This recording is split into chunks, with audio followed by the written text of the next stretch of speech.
Calculate number of kilo joule of heat, मतलब Q आपको calculate करना है।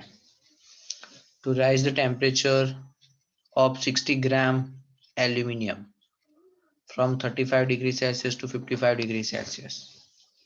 मोलर हीट कैपेसिटी 24, बराबर।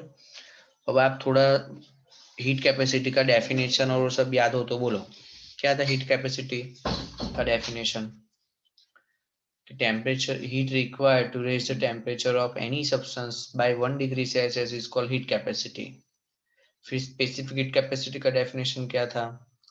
Heat required to raise the temperature of 1 gram of substance by 1 degree Celsius is called specific heat capacity.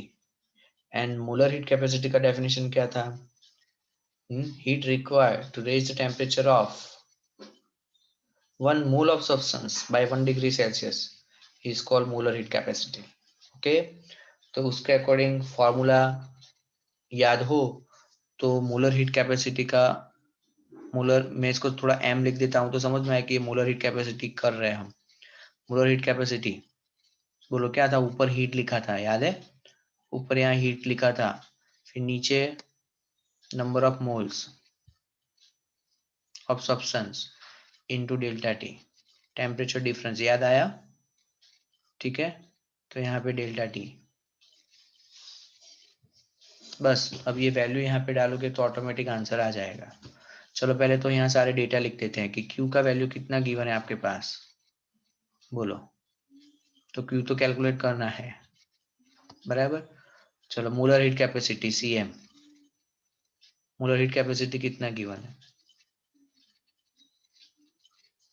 बोलो। 24 given है। 24 joule. 24 है। Moles निकालने पड़ेंगे। कितना ग्राम सब्सटेंस दिया गया है? 60 ग्राम। 60 ग्राम।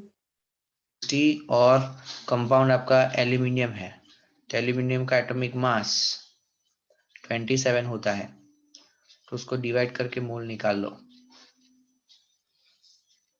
करो डिवीजन। कितना आ रहा है? 60 divided by 27 moles, given mass upon molar mass 2.22। 2.222। तो ये आपके पास हो गया। ओके, डेल्टा टी, बोलो डेल्टा टी। टेम्परेचर का डिफरेंस करना पड़ेगा ना आपको। 55 माइनस 35, 55 कितना? 20। ओके,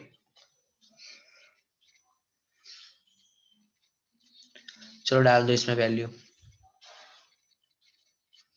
तो ये आपका हो जाएगा 24। Q आपको कैलकुलेट करना है,